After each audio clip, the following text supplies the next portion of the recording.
next speaker is Walter Block, and Walter and I have been good friends for about 40 years. So I have many thoughts about Walter to tell you, but I better not because you'll miss dinner. So let me just say, he's written about 23 books. He's done thousands of talks. He's probably converted millions of people. But what I'd like to do is just give you some quick impressions, some adjectives of what I think characterizes Walter.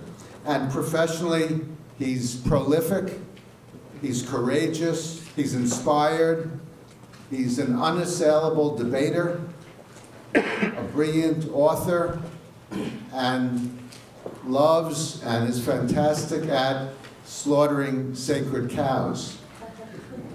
Personally, my relationship with him, I find him caring, supportive, always forgiving, a very patient mentor, a terrific role model, and in both areas, always cheerful and a great sense of humor. Walter Block.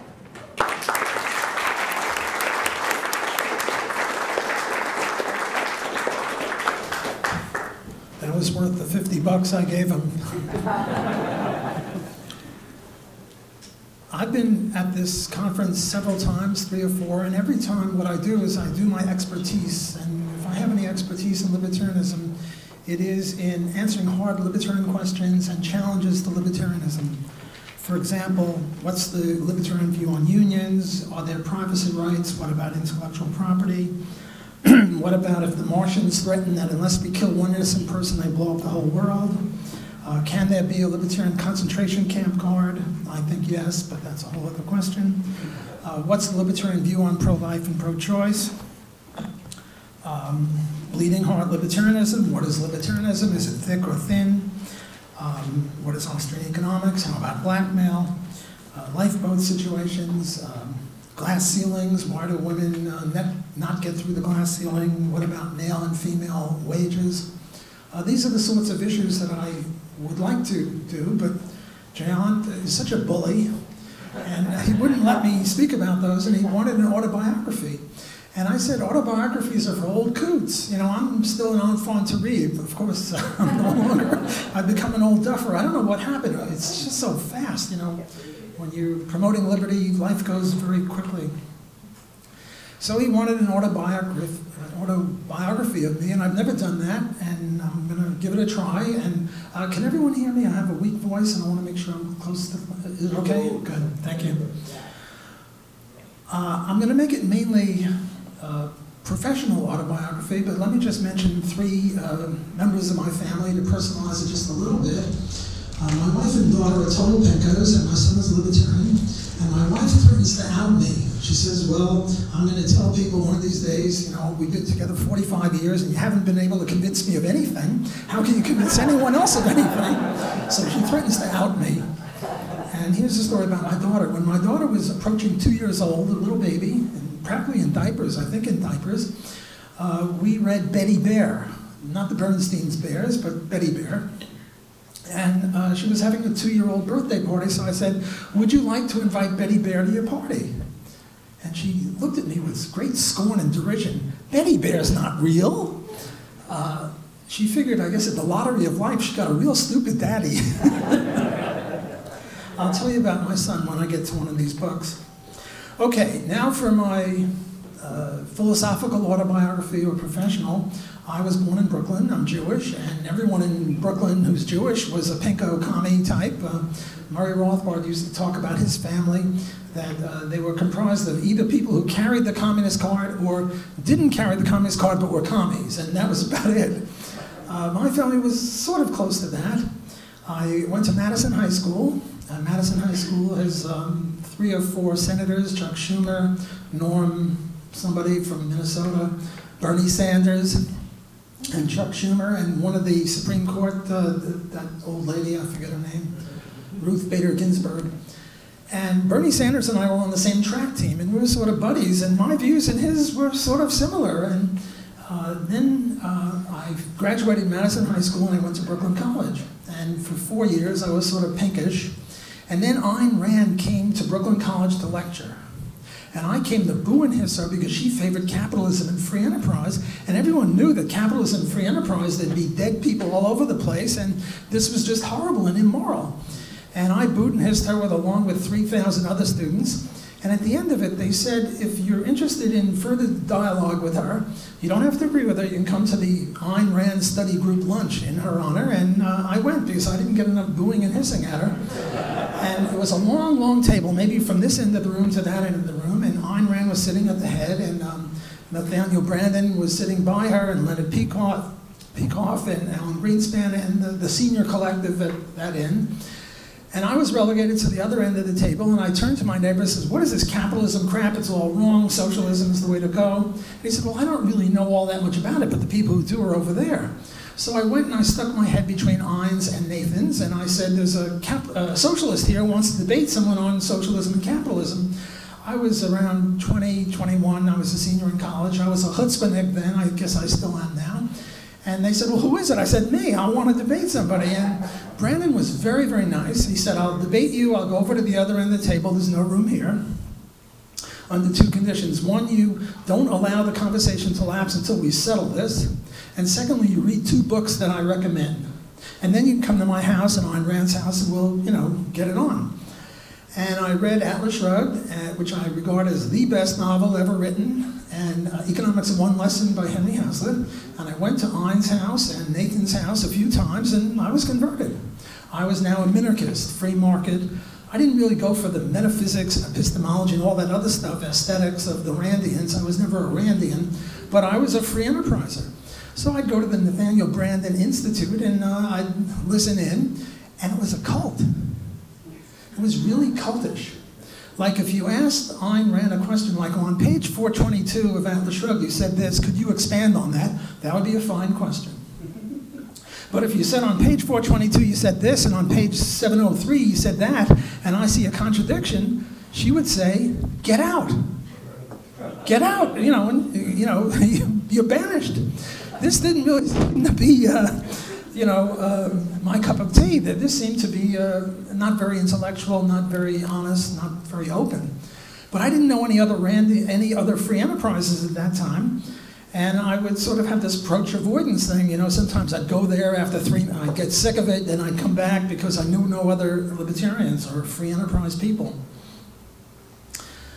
Then I was a philosophy major when I first met her, and I wasn't sure whether philosophy or economics was the best way to promote liberty, and I wanted to promote liberty because I was really bitten by the bug, still am. And I took a master's in both to try to figure out what was what, and finally I decided economics was better, and now I was a freshman graduate student at Columbia, and Larry Moss and Jerry Wallows, Larry was in my class, and said to me, you must meet this guy, Murray Rothbard. He's an anarchist. I said, what, an anarchist? That's crazy. I don't want to meet Murray Rothbard. He's crazy. And finally, the two of them sort of ganged up on me, and I met Murray. And he converted me to anarchism in about 3 minutes. 3-minute therapy. He gave me 3-minute therapy. He just used against me all of my arguments that I got from Henry Hazlitt about profit and loss. If a restaurant doesn't do a good job, it'll go broke, and that's why we have pretty good restaurants, that sort of a thing. He said, well, why can't that apply to courts or police or anything else like that? So I became an anarcho-libertarian. I still wasn't an Austrian economist. That took me another year or 2. Murray was very gracious with me. I would say, you have a picture of Mises on the wall. He's not an anarchist. Why do you have his picture? Murray would say, well, just read a little of Mises. You'll understand. He was very gentle with me. He just wanted to be my friend. And the problem was, I was like 24, 25, and I'd read Man, Economy, and State during the day, and at night I'd be over at his house, and it was just sort of like Mozart and Bach all rolled up into one. And the only way I thought I could be worthy of him is to be hypercritical. So I was hypercritical. I was a pain in the neck, but he somehow tolerated me, for which I'm very grateful. Talking about mentoring before, he was my mentor, my guru, my friend. I'm now faced with the alternative. I just want to be friends with younger people, and they sort of exalt me, and I say, call me Walter. Oh, no, no, we have to call you Professor Block or something. But, you know, Murray always insisted on, we all call him Murray, so I insist people call me Walter. I adopt a lot of Murray. My professional career, I got my PhD. I taught at Stony Brook, Baruch, Rutgers, back and forth. I didn't get tenure anywhere because I was too intent on debating my colleagues. And somehow they didn't like that. I don't understand, but they didn't like that. And then I worked for the Fraser Institute from 1979 to 1991. And I got fired from that because, what was it, Mike Walker said, write a book about how great government is. And I said, it's going to be a very small book. And he said, no, no, no, I'm serious. And I started looking for another job, and he fired me for looking for another job. So I was then off to Holy Cross for 6 years, and I didn't get tenure there either because of this, you know, feistiness of mine. And then I was at UCA, University of Central Arkansas, a little bit out of Little Rock, Conway, Arkansas, for 4 years. And then finally I got tenure in 2001 when I was 60 years old. I was born in 41. And I got tenure coming in. If I didn't get tenure coming in, I'd have been long fired a long time ago, because I got in all sorts of trouble with people, as is my wont. I met some very, very good people. Michael and I have been friends for many years. I had a friend who recently departed, a rabbi, Hasidic rabbi, Lipa Dubrovsky, Hasidic with the side curls and all that stuff. And Bill Barnett, who is my co-author, many-time co-author at Loyola University. And looking back, when I first got there, virtually all of my articles were in libertarianism, on law reviews, things like that. And Bill sort of got me back in Austrian Economics, and I'll show you a book that we co-authored. And I'm very grateful to him for that. Oh, before I forget, I wanted to mention that there is a seminar tomorrow night. It's called Sons of Anarchy. It's at the Railroad Club, which is 579 Dunsmuir, which is about a block or two away from here. I'll be one of the speakers. I'll be speaking on why do women and blacks get less money than men and whites, and what about the glass ceiling? The other two speakers are Victor Cross, who is a Randian anarchist. You have to swallow that whole. And then also Mark Emery, who is our Principate. He was in jail for 5 years in Mississippi. I used to visit him there because New Orleans isn't too far from Mississippi. So if you're interested in this, this is 579 Dunsmuir. It's called the Railway Club, 6:30 in the evening, 3 speakers, and then we'll have a panel. So please come to that if you're in town. Okay. That sort of is my background. One of the problems of giving an autobiography, it's too much like bragging. I can just say how great I am and, you know, what I've done, but I don't know how else to get around that one. So I'm going to just let her rip. I've published about 22 books. I've got a new one coming out on privatizing oceans, rivers, and lakes, and the next one in that series. The first one in the series was privatizing roads, streets, and highways, and now I have to tell you a story about my son.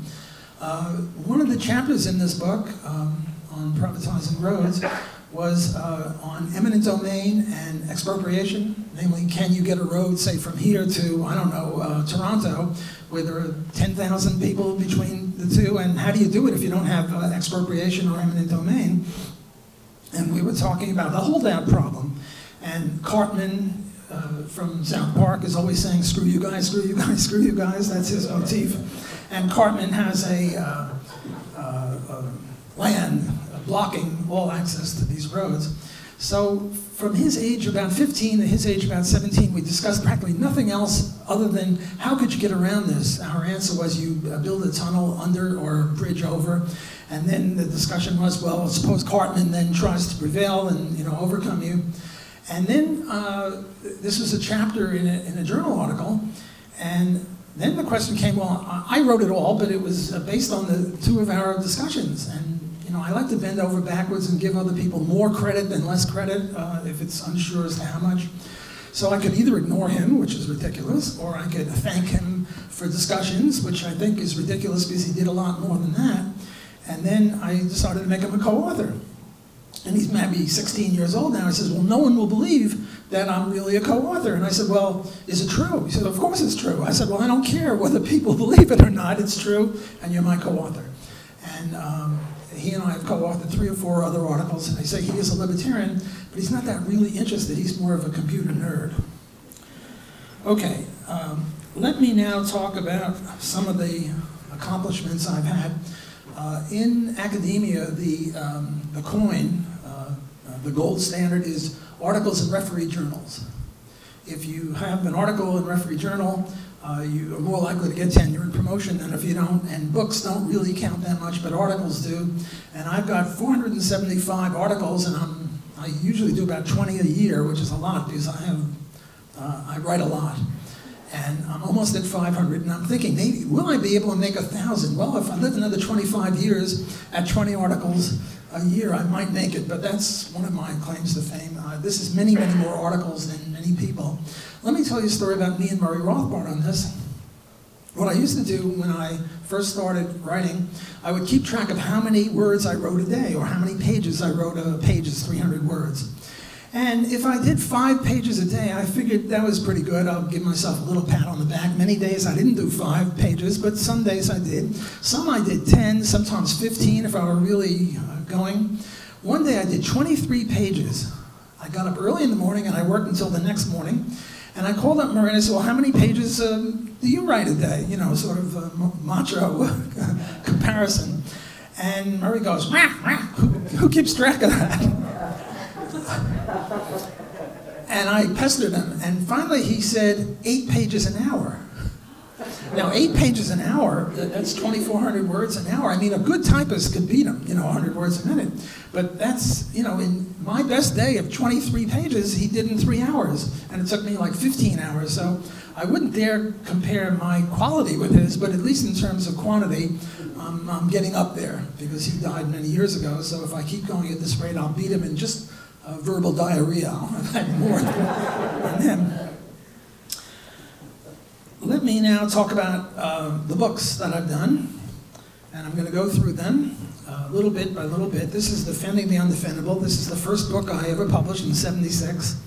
And what it was, the genesis of this is I was doing my PhD dissertation at Columbia, and it was an econometric thing. I found it boring as sin.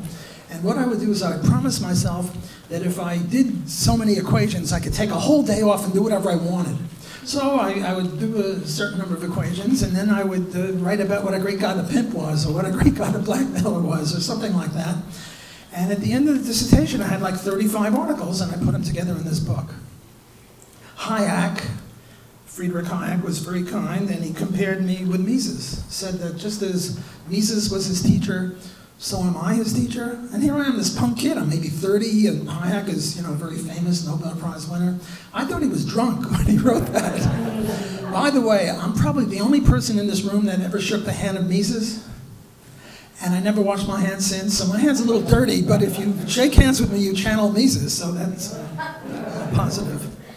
Okay, the next book that I wrote was a thing called A Response to the Combine's Investigation Act. This I did when I was at the Fraser Institute. It's a critique of antitrust. And antitrust is a very important thing because most economists favor antitrust. I have to tell you my antitrust joke. It's a 2-part joke. And the first part is there were 3 Soviet prisoners. And as prisoners do, they ask, well, why are you in jail? Why are you in the gulag? And the first guy said, well, I came to work early, and they accused me of brown-nosing. And the second guy said, well, I came to work late, and they accused me of cheating the state out of my labor services. And the third guy said, I came to work every day, exactly on time, and they accused me of owning a Western wristwatch. I told this joke to a bunch of lawyers and economists who specialize in antitrust, and a college roommate of mine once said there's no money in money. He specialized in money. There's money in antitrust, being an expert witness, plaintiff, or defendant. The second part of the joke is that there were 3 US prisoners in jail, and they compared notes also. And the first guy said, well, I charged higher prices than everyone else, and they accused me of profiteering, gouging. The second guy said, I charged lower prices than everyone else, and they accused me of cutthroat competition. And the third guy said, I charge the same prices as everyone else. It's hard to see how he did, given these other two guys, but it's just a joke, you know, work with me here. And they accused him of collusion or of collusion. And the point is that a legitimate law is rape or murder or theft or arson. If you do it, you're a bad guy, you go to jail, and if you don't, you're innocent. But here, you're guilty no matter what you do. A high price, a low price, the same price. The whole thing is just a racket. And that's sort of the essence of that book, to demonstrate that antitrust is not a good, legitimate law. The third one is on economics and the Canadian bishops. I also wrote this when I was at the Fraser Institute. The Canadian bishops came out with some statement that, well, the latest one is that, what is it, capitalism is the dung of the devil? That's the latest Pope Francis. Well, the Canadian bishops in the 70s were saying things like that, and here's my critique of them. The next one is on employment equity, and this is the thing about why women earn less money than men and why there is a glass ceiling. This one is the US bishops and their critics, and the US bishops also came out with some sort of letter saying, you know, that capitalism is no good, and here is my response to it. Here's one that I co-authored with Mike Walker. It's called the Lexicon of Economic Thought. It's like a dictionary from A to Z, or I should say A to Z in Canada now. And it's just got like a little paragraph on this issue or that issue, tariffs, quotas, poverty, deficit, equal pay, stuff like that. The next book is a thing called Economic Freedom in the World. And this book is perhaps the book that is most heavily cited by anyone else. What we did here is we took as many countries in the world as we can get. I think we got about 108 countries. And we took 17 criteria, none of which had to do with GDP, all of which had to do with economic freedom. For example, how long does it take to set up a business legally? Or what is the tax level, or what's the tariff rate, or stuff like that. And then we did a correlation between the economic freedom and the prosperity. And you'll never guess what. Yes, you're right. The freer the country, the richer the country. And also, not only the freer the country, the richer the country, but the freer the country, the faster it's growing, which is hard to do when you're very rich on a proportional basis. And this one has led to a whole bunch of PhD dissertations and comments because people take this information and then apply it to something else, like take economic freedom and then rate it to economic egalitarianism. And they find that the freer the country, the more equal it is in terms of curing the wage gap, or rather the income gap between rich and poor. The idea here is that when you're in a free market, Bill Gates or several of our speakers here who are very wealthy, every penny they got by raising the wealth of other people. Whereas when you're a dictator, Idi Amin or Papa Doc Duvalier or Baby Doc, the way you get rich is by pushing people down. You take from them. So yes, Bill Gates gets rich. Rick and Doug Casey get rich, but they enrich other people by getting rich. So that would be why the freer the country, the more equal the income distribution is. So if you're an egalitarian, you might want to adopt free enterprise. Here's the book that I talked about with my son, Privatization of Roads and Highways.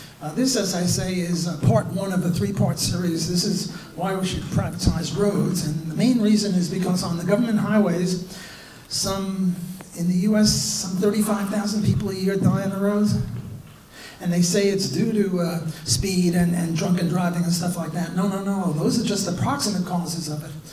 The ultimate cause is government management of the highways.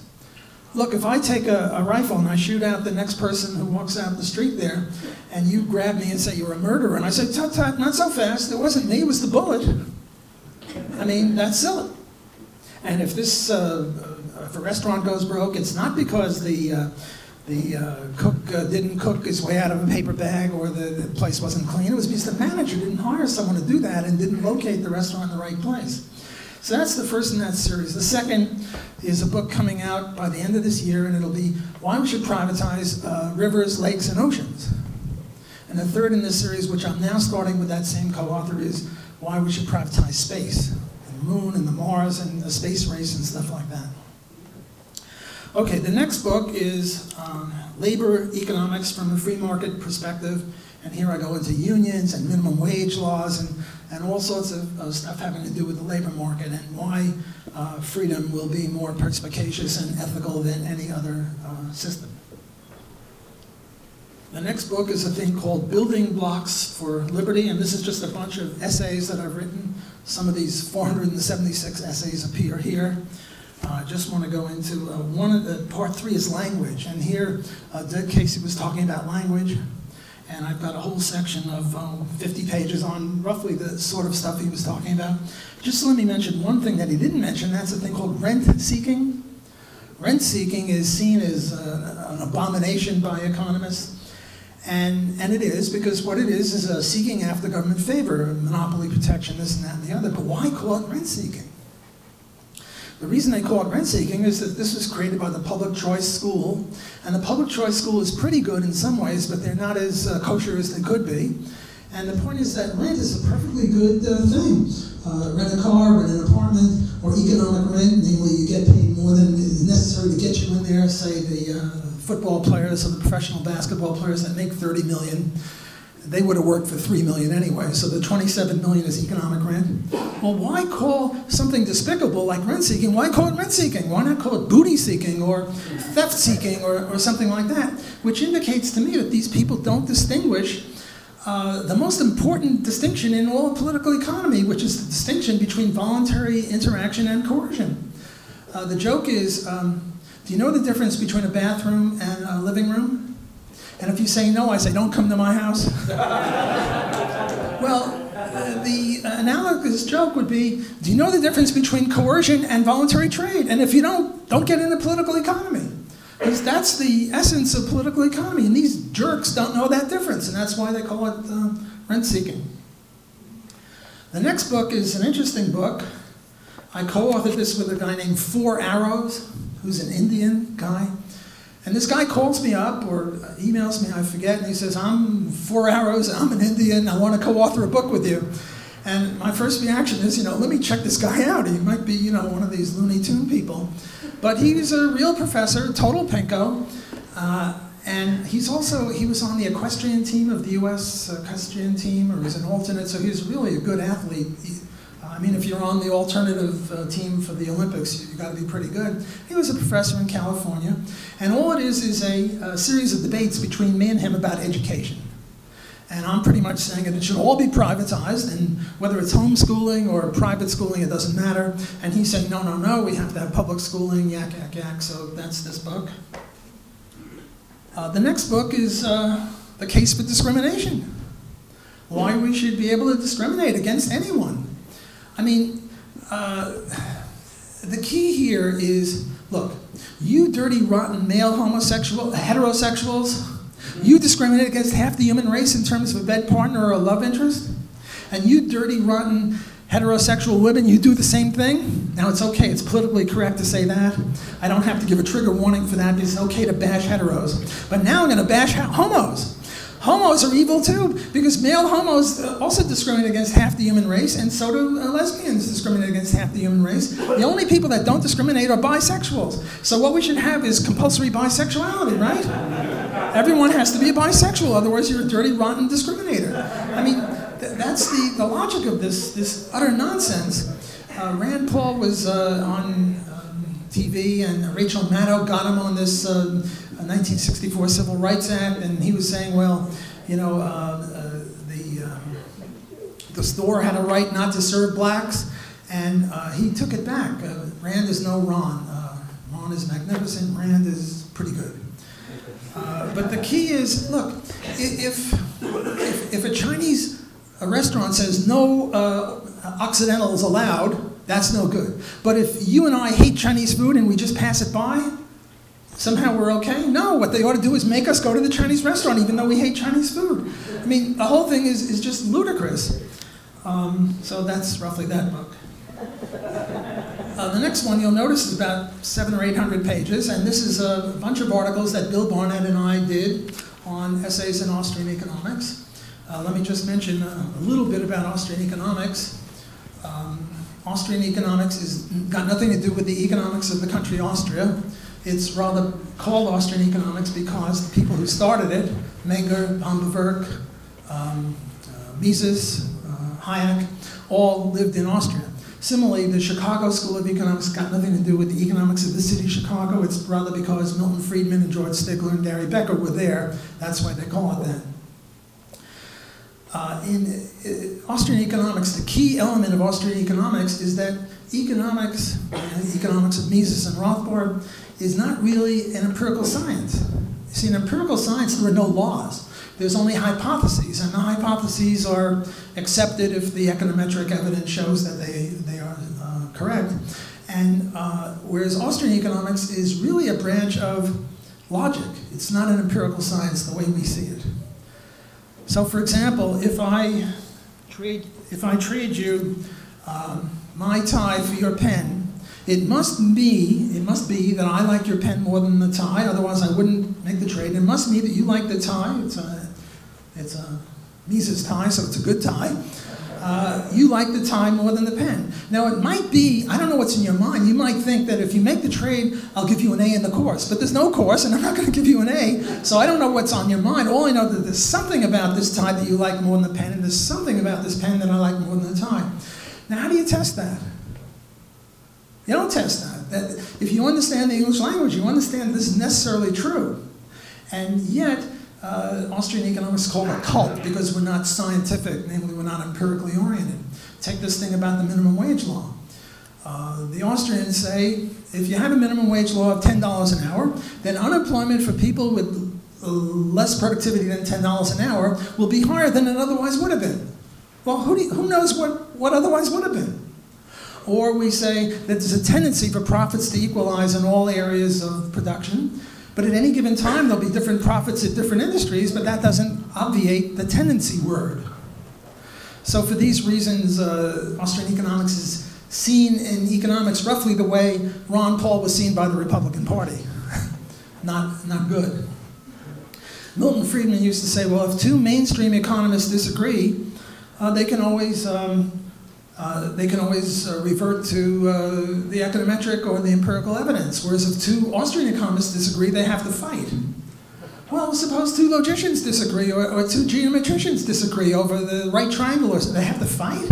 That's silly. Let me give you just one example. When I was doing my PhD dissertation with Gary Becker at Columbia, he was also from Madison High School. I forgot about him. We had quite a high school there. I was doing an econometric equation system on rent control, saying that the more rent control, the lousier the housing, holding other things constant. And usually I got the right signs and they were statistically significant. But every once in a while I get the wrong sign, and sometimes horror over horrors, the wrong sign was significant, showing that rent control is a great thing. So when I showed that to Gary Becker, who thinks of Austrianism as a cult, he said he was too polite, but this is what he really meant. What he really meant was, block, you moron, go out and do it again until you get it right. So what was testing what? Was my statistical analysis testing the economic law of rent control, namely the more rent control, the lousier the housing, or was it the other way around? Obviously the other way around.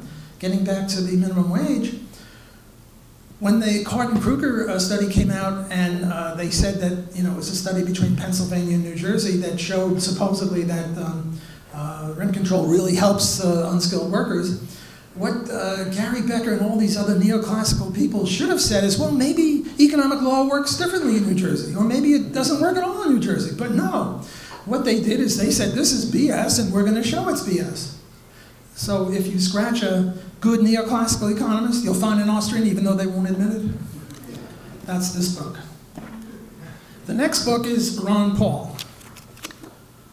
This is my love letter, Ron Paul. And usually what you do when you write a book, you get a testimonial from somebody who will write a foreword to it. And in my Defending 1, I had Hayek. And in this book, which I'll show you in a second, Defending 2, I had Ron Paul. And this one, I have some non-entity, some kid from Israel who was like 25, and he wrote the most beautiful thing about Ron Paul, an exquisite thing, the best thing ever written about Ron Paul. I've got a few of these in the back if you're interested. Just a magnificent thing about Ron Paul having soul, and where all the other people didn't have any soul.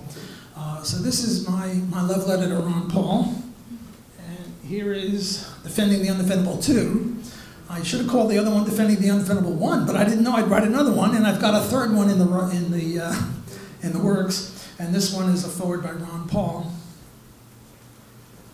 2 more books. Here is Legalized Blackmail. The libertarian view on blackmail is that it's legitimate. It may be not nice, but it shouldn't be against the law because it doesn't violate the law of non-aggression. Because when a blackmailer gets you, what is he threatening? He's only threatening to be a gossip. So I know that Michael Edelstein takes a bath with the rubber ducky. And I go to him and I say, Michael, you know, you lose all your clients if this gets, he doesn't really, so don't worry about it. You lose all your clients if I tell people that you take a bath with the rubber ducky. So pay me $1,000 and I'll shut up. What am I doing? I'm just threatening to be a gossip. And gossiping is legal. Thank God we still have a little free speech. So if I just gossiped about it, I would be within the law. But if I blackmail him, namely threaten that I'll undermine my silence or I won't keep silent and he pays me, then that's illegal, and I'm saying it should be legal. And this is to be distinguished from extortion. See, this is where I get into these hard libertarian questions. Extortion is, I go to him and I say, unless you give me $1,000, I'll shoot you. Now the threat is illegitimate, whereas in blackmail the threat is legitimate. And here is the last book. This is Toward a Libertarian Society, another compilation of some of my essays. Thanks for your attention.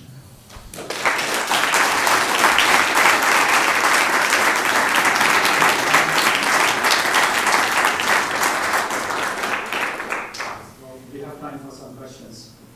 Questions, objections, praise? He's going to come around with the microphone now. You mentioned property rights for space. What about air? In order to have property rights, it has to be scarce. And air on Mars and air on the moon is now scarce. But air right here, you can breathe all you want. Michael Edelstein, who is a, what do you call it, a runner, a marathon runner, his best time is under 3 hours, which is very, very good. Not Olympic, but pretty good. And at the end of the race, you know what he's doing? He's going like this. Namely, he's breathing heavily. And no one goes up to him and says, hey, stop hogging up all the air. Because the air is not, superfluous. We have more than we want, so it's not an economic good. So you can only privatize stuff that's an economic good. Or blackmail. I don't breathe heavily after a race. Walter, did you read one of your books, which was a compilation of essays by libertarians and how they became libertarians? That is not a book of mine. That's an edited book. I've done 10 edited books. And what this is a compilation of about 50 libertarians and Austrian economists. How did you become a libertarian? And it's got 50 different people or 60 different people. So I didn't talk about my edited books, and that's an edited book. I just talked about books I wrote the whole thing on or co-authored. Hi, Professor Bloch. I have a question. I would like to know your take on the recent U.S. gay marriage thing.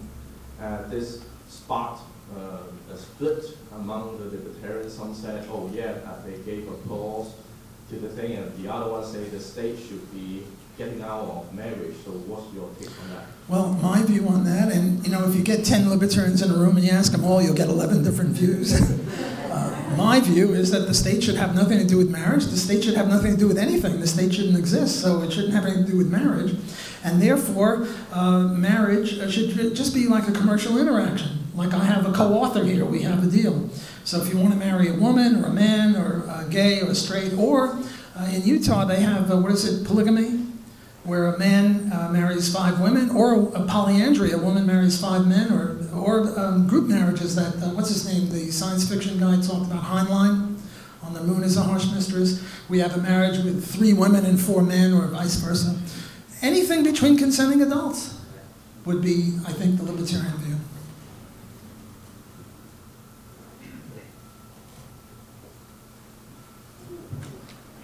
This is a very practical question. Can you update us on the status of your dispute with the New York Times? Oh yes, how could I have forgotten that? what happened is the New York Times called me, and they wanted to know what libertarianism was all about because they were doing a hit piece on Rand Paul. So I was trying to explain libertarianism. I must have had 3 interviews of 2 hours each. I poured out my heart and soul, and they weren't getting it. Either they weren't getting it because they're stupid, or because they're vicious, or both, or whatever. So finally, I sort of pulled out all stops, and I said, look, the only problem with slavery was that it was coercive. Because people were dragged against their will and made to perform acts in the cotton fields. Imagine the following scenario. You pick cotton just like a slave, you eat gruel just like a slave, you live in a lousy shack just like a slave, and you get whipped just like a slave, but it's voluntary. I said, well, that's not so bad. Anything between consenting adults? Look, sadomasochists are always beating each other. I have to tell you my sadomasochistic joke. The masochist says to the sadist, beat me. And the sadist says, no. So I'm trying to explain, the essence of libertarianism. And the essence of libertarianism is anything between consenting adults. And if your cup of tea is picking cotton and eating gruel and being beaten, God bless you, an adult and no coercion. And the thing comes out, Block favors actual slavery. I used to have a full head of hair before that. Look at me now. It's just pulling it all out.